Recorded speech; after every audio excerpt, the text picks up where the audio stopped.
Croire que la bénédiction n'apporte que la paix est une erreur. Toute bénédiction venant du Seigneur attire des combats. Lorsque le Seigneur te place sur l'espace de ta bénédiction, même te fait rencontrer un homme, l'homme de ta bénédiction, tu dois savoir que les combats vont arriver. Parce que toute bénédiction venant du Seigneur est accompagnée de combats. Voilà pourquoi un enfant de Dieu ne doit pas créer son propre chagrin dans le combat. Lorsqu'on est un guerrier, on ne pleure pas. Lorsqu'on est un guerrier, on affronte le combat. On essuie les larmes et on affronte Goliath. Je dis à un guerrier, arrête de pleurer quand tu es combattu. Arrête de te lamenter quand tu es combattu. Les guerriers ne sont pas venus, ils sont restés à la maison. Je dis aux guerriers, on arrête de pleurer quand le combat est là. Quand le combat est là, on se combat et on a la victoire. Il y a certaines erreurs qu'on ne fait pas dans la vie par conviction, pas à cause de la prière. Merci. Il y a certaines erreurs dans la vie, je parle à quelqu'un. Il y a certaines erreurs dans la vie qu'on ne fait pas parce qu'on est un homme de jeûne, mais parce qu'on est un homme de conviction. On refuse de le faire. Jésus dit à Abraham, ta femme va enfanter. Sarah se moque, mais malgré qu'elle se moque, elle reste là. C'est-à-dire, malgré qu'elle est en train de se moquer de ce qu'on dit, mais elle est convaincue qu'elle doit rester avec Abraham. Je dis à quelqu'un, grandis et deviens un fils. Vis dans la conviction. Arrête d'être versatile. Si tu es versatile, tu vas aller à tout vent de doctrine. Un jour, on viendra te dire qu'on doit te laver à la montagne, on te nettoie. Un adulte comme toi, comme si tu es incapable de te laver toi-même. Chaque bénédiction attire son lot de défis. Mais ne laissez pas la peur de l'adversité vous détourner de ce que Dieu a prévu pour vous. Dans cette vidéo, nous allons découvrir ensemble comment rester fort et prêt face aux combats qui accompagneront nos victoires. Si ces messages vous inspirent, alors pensez à liker, commenter et partager autour de vous afin d'encourager d'autres personnes. Et surtout, abonnez-vous pour ne rien manquer des prochains contenus. Ensemble, avançons avec foi et persévérance. Let's go! Attendre que la grâce fasse votre part. Attendre que la grâce fasse votre part. La grâce ne fera jamais votre part. La grâce a sa part et vous avez la vôtre. On va parler d'une chose que la grâce ne peut pas faire pour vous. Il y en a tellement, on va juste épingler aujourd'hui une chose que la grâce ne peut pas faire pour vous. La grâce vous a placé à côté d'Abraham, vous qui êtes Sarah, que quelqu'un dise Amen. Vous êtes Sarah, donc vous allez enfanter des nations. La grâce vous a placé à côté d'Abraham afin que des nations sortent de vous, afin que des nations sortent d'Abraham. Genèse 12, 2. Genèse 12, 2 dit ceci, je ferai de toi une grande nation et je te bénirai. Je rendrai ton nom grand et tu seras une source de bénédiction. Parole du Seigneur. Cette parole dit à Abraham et adressée à Abraham. Dieu dit à Abraham, tu sors de ton pays, de ta patrie, je ferai de toi une grande nation, je rendrai ton nom grand. Mais on ne devient pas une grande nation par soi-même. Abraham était un homme. Il faut bien une femme qui sera capable d'engendrer avec lui pour avoir une grande nation. Donc, Dieu a promis à Abraham, mais il prend Sarah, il place à côté d'Abraham. Sarah donc doit rester à côté d'Abraham pour voir les grandes nations sortir d'elle. Je dis à quelqu'un, vous êtes une Sarah ou un Sarah que Dieu a placé quelque part afin d'engendrer des grandes choses. Mais seulement vous devez rester à côté d'Abraham. Abraham peut être un lieu. Ce n'est pas forcément une personne. Abraham peut être aussi une personne, un mari, une femme. Abraham peut être un homme que le Seigneur vous a donné pour la destinée. Au fait, Abraham, c'est tout ce que la grâce vous accorde pour multiplier des choses en vous. Tout ce que la grâce vous accorde pour vous amener à la multiplication et à la bénédiction. Que cela tombe sur une vie. Mais écoute, quand la grâce se place à côté d'Abraham, ce n'est pas la grâce qui va t'apprendre comment vivre avec Abraham. Ça, ce n'est pas le travail de la grâce. C'est à Sarah de comprendre comment vivre avec Abraham malgré la stérilité. C'est à Sarah de comprendre comment rester là. Parce que l'Éternel a dit, il te bénira là. Laisse-moi dire quelque chose à quelqu'un. L'Éternel te bénira là où il t'a envoyé. Il y a quelqu'un qui est distrait. C'est tous les gens de ma gauche. J'ai l'impression que vous êtes distraits. Je disais, l'Éternel va te bénir là où il te place. Et l'Éternel a placé des hommes et des femmes. Comme je dis, ça peut même être ton mari, ta femme. Des personnes capables de vous bénir. Des espaces de bénédiction. Que quelqu'un me dise espace de bénédiction. La grâce te place sur des espaces de bénédiction. Là, tu es à un endroit où tu rencontres une personne qui bénit ta vie, qui change ta vie. Mais ce n'est pas à la grâce de t'enseigner comment tu dois entretenir cet espace. Ce n'est pas à la grâce de t'enseigner comment tu dois veiller, préserver l'espace. Que l'Éternel nous fasse grâce. La chose qui va te permettre de rester à côté d'Abraham, malgré la stérilité qui a duré, c'est la conviction. La conviction, écrivez ça bien en rouge et retenez, la conviction. La grâce va te placer là où tu vas fleurir. Je le crois pour toi même cette année. Et même le mois qui va commencer. Gloire à Dieu parce que nous sommes à la porte du nouveau mois. Même le mois qui va commencer, l'Éternel va faire grâce. Il te placera sur des endroits qui te permettront de fleurir. Il va te faire rencontrer des hommes et des femmes qui vont permettre que tu fleurisses. Mais écoute bien, la chose qui te permettra de garder cet espace et de recevoir ce qui est à toi, c'est la conviction. Rester auprès d'Abraham alors qu'il n'y a pas d'enfant durant des années et que l'Éternel avait dit mais on ne voit rien. La seule chose qui peut te permettre de rester à côté d'Abraham, c'est la conviction. Ce n'est même pas la foi, c'est la conviction, même si c'est une forme de foi. Est-ce que quelqu'un me capte? La conviction émane de quoi? La conviction, c'est pour les fils. D'abord, il faut éclairer les choses à ce niveau. La conviction, c'est pas pour les enfants. Les enfants sont versatiles. Les fils sont convaincus. Les fils sont convaincus. Ils savent ce qu'ils font et ils ne vacillent pas. Les fils ne dépendent pas du vent. Les fils dépendent de leur conviction. Pierre était un fils. À un moment donné, lorsque Jésus l'appelle vers la mer, il s'est levé avec la conviction du Fils et il a avancé. Mais à un moment donné, l'enfance est revenue en lui. Un enfant est versatile. Un enfant dépend de ce qu'il vit, de ce qu'il voit. Un enfant fait les choses à cause des circonstances et situations. Je vais le dire autrement. La foi d'un enfant dépend des événements. Mais la foi d'un fils dépend de ce qu'il a vécu. La foi du Fils est une foi qui repose sur une conviction. D'où vient la conviction? Des expériences vécues. Est-ce que quelqu'un m'entend? Tu es convaincu, pourquoi? Parce que tu as vécu des choses avec Dieu. Tu es convaincu que Dieu ne peut pas te lâcher parce que tu as vécu la main de Dieu. Que celui qui a vécu la main de Dieu dise Amen. Tu es convaincu parce que toi-même tu as vu le Dieu de guérison. Tu sais que Dieu guérit, tu ne peux pas aller faire le maraboutage. Tu sais que Dieu délivre, tu ne peux pas aller voir un marabout. Parce que tu es convaincu à cause de ta propre expérience. La conviction émane de l'expérience. Et la conviction, c'est pour les fils. Les enfants sont versatiles. Est-ce que quelqu'un m'entend bien? Malheureusement, dans les églises locales, c'est rempli des enfants. Rempli d'enfants, pas enfants de Dieu c'est bien, mais rempli d'enfants au niveau de l'esprit. Ils sont versatiles.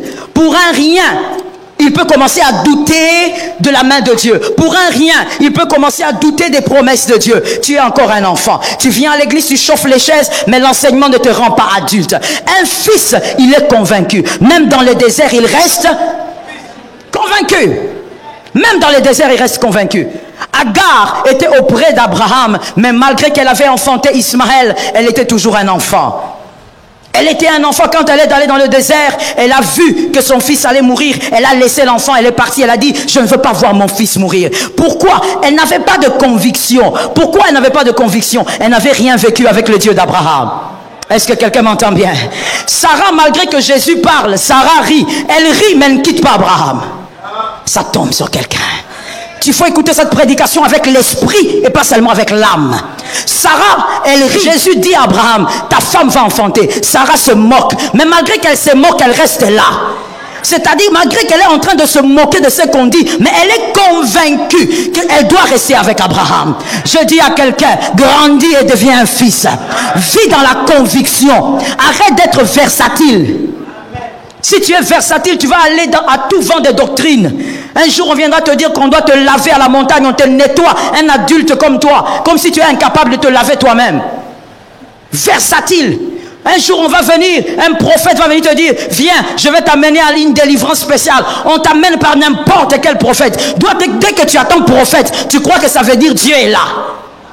Tu es un enfant. Tu es versatile. Tu ne sais pas qu'un fils marche avec des convictions. Est-ce que quelqu'un m'entend bien? Ce qui fera qu'un fils ne puisse pas commettre certaines erreurs, c'est parce que les convictions sont en train de guider sa vie. Que quelqu'un dise à son âme, je dois vivre par conviction. Dieu permet à Joseph de rencontrer la femme de Potiphar et d'être tenté. Ce qui a délivré Joseph, merci de m'écouter correctement, ce qui a permis à Joseph de vaincre, ce n'est pas l'onction. On n'arrive pas à vaincre l'impudicité avec l'onction. L'impudicité ne vous donne pas la victoire sur... Plutôt, l'onction ne vous donne pas la victoire sur l'impudicité. Ce qui a permis à Joseph de vaincre la femme de Potiphar, c'était la conviction.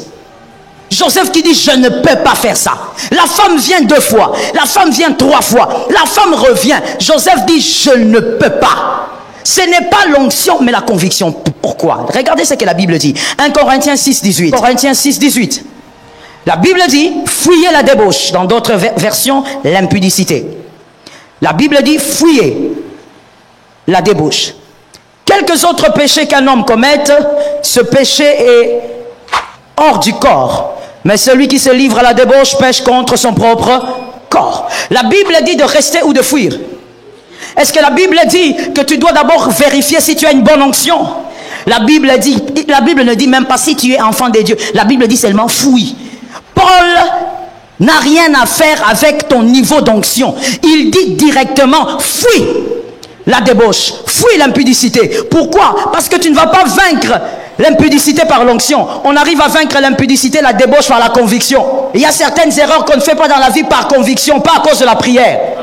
Merci. Il y a certaines erreurs dans la vie, je parle à quelqu'un. Il y a certaines erreurs dans la vie qu'on ne fait pas parce qu'on est un homme de jeûne, mais parce qu'on est un homme de conviction. On refuse de le faire. Joseph n'avait pas une meilleure proposition, il a refusé. Il a dit, ça je ne fais pas. Fais ce que tu veux, mais ça je ne fais pas. Je vais ouvrir une brèche pour dire à quelqu'un, un homme normal, une personne équilibrée, bien aimée, même si tu n'es pas enfant de Dieu, il faut que dans la vie, il y ait des choses que tu ne fais pas, quoi que l'on te donne. Je n'ai pas entendu pourquoi. Tu as un problème avec la vérité? Quoi que l'on te fasse, même si ce n'est pas à cause de la parole, un homme équilibré doit être comme ça. Il y a des choses que tu dois te jurer toi-même que tu ne les feras jamais. Même si on te présente des millions. Tu dois être un homme de conviction. Une personne de conviction. Une personne sans conviction va commettre des erreurs même là où un enfant ne va pas le commettre. Même si tu as l'onction de 7 tresses, c'est l'onction de Samson. Je vous ai souvent dit, il faut lire la Bible. Moi, j'ai du mal en prêchant de raconter les histoires tout doucement. Ce n'est pas mon fort. L'onction de Samson, c'est l'onction des 7 tresses. Samson avait 7 tresses sur sa tête. Mais malgré les 7 tresses, cet homme est tombé entre les cuisses de Dalila. Les cuisses de Dalila n'ont pas peur de tes 7 tresses. 7, c'est quoi selon la parole de Dieu? 7, c'est le Shabbat. C'est le chiffre du repos. Donc, Samson avait l'onction d'accorder la paix et le repos à tout un peuple.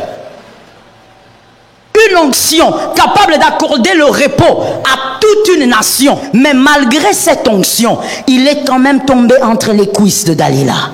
Et ça a très mal fini pour lui. Est-ce que quelqu'un m'entend bien? Est-ce que quelqu'un me comprend? Alors que Louis avait vaincu des hommes forts, des hommes guerriers, mais une femme fragile, simple, ordinaire, a été capable de maîtriser Samson. On ne joue pas bien aimé avec certaines choses. Il faut faire les choses par conviction. Il ne faut pas dire que tu as l'onction. Ne dis pas que tu viens de la retraite. Ne dis pas que tu as été en jeûne. Certaines choses, on les fait par conviction et on avance par conviction. Pour ne pas rater l'espace de ta bénédiction, agis par conviction. Est-ce que quelqu'un m'entend? Plusieurs ont abandonné les hommes de leur destinée. L'homme que Dieu lui avait envoyé comme mari pour lui faire du bien et vice versa. Un homme que Dieu avait mis à côté, une femme que Dieu avait mis à côté d'un homme pour sa bénédiction. Mais à cause de sa distraction, à cause des émotions diaboliques, et quelqu'un me dit diabolique. Diabolique, quand la grâce vient t'envoyer l'homme de ta vie, toi tu nous sors une phrase. Je ne suis pas convaincu. J'ai l'impression, tu n'es pas convaincu parce que tu es un enfant. Tu es incapable de capter la volonté de Dieu. Incapable de capter les ondes de Dieu. Je dis à quelqu'un, lorsque l'Éternel t'envoie quelque part pour être béni, sois capable de le comprendre. C'est une parole importante. Je dis, sois capable de le comprendre. Il y a des choses qu'on ne rattrape pas. On les verra plus tard. Il y a des choses qu'on ne récupère pas. Il ne faut pas croire que tout est récupérable dans la vie parce qu'on est enfant de Dieu. La conviction vous permet de prendre évidemment des bonnes résolutions, comme Joseph l'a fait. Et la conviction se travaille. La conviction se cultive. Il faut la travailler tous les jours.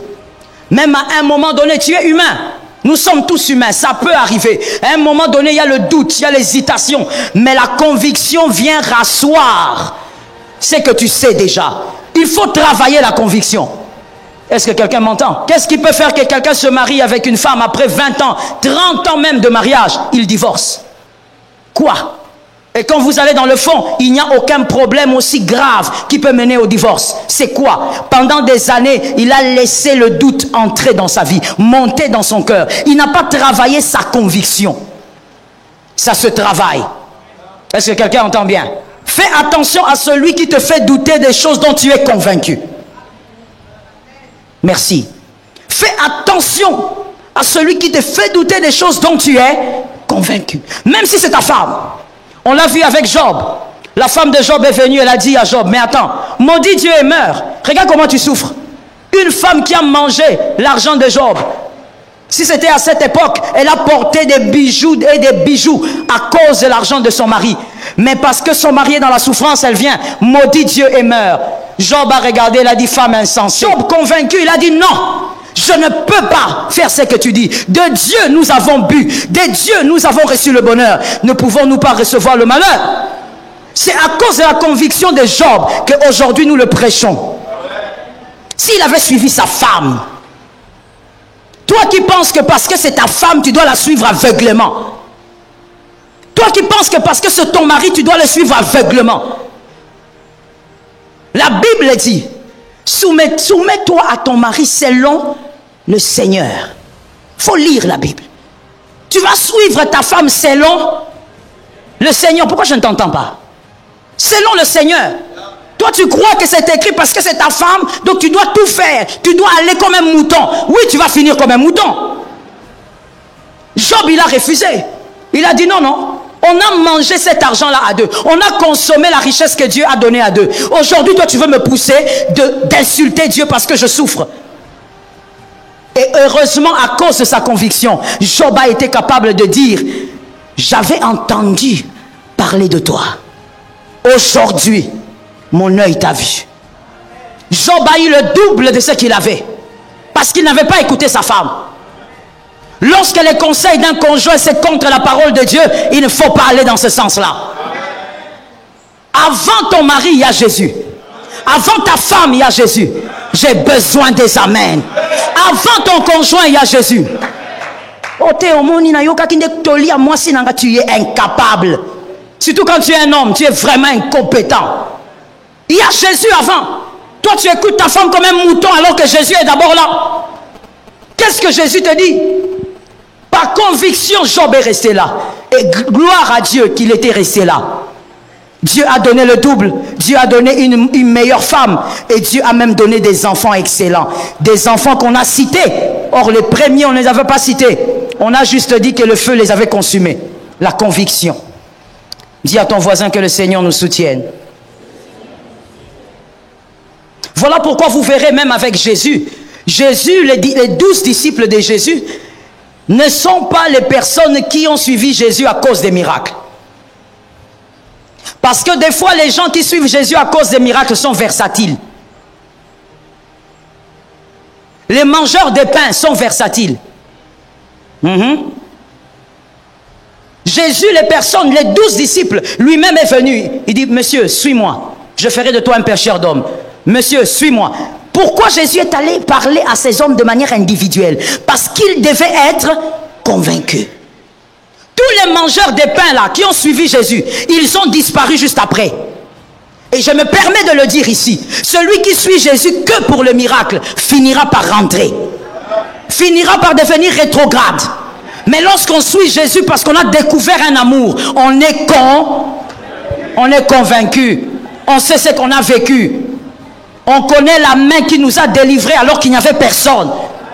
Areka. On se souvient de la main qui nous a sortis des ténèbres alors qu'il n'y avait personne. On se souvient de l'incapacité des hommes et on se rappelle de la main de Dieu. On est convaincu, mon frère. On suit Jésus à cause de ce qu'il est pour toi. La conviction.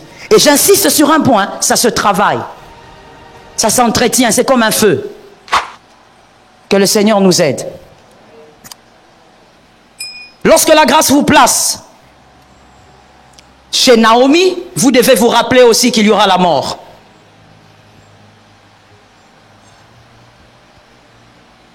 Lorsque la grâce vous place chez Naomi, vraiment je vous exhorte à lire la Bible.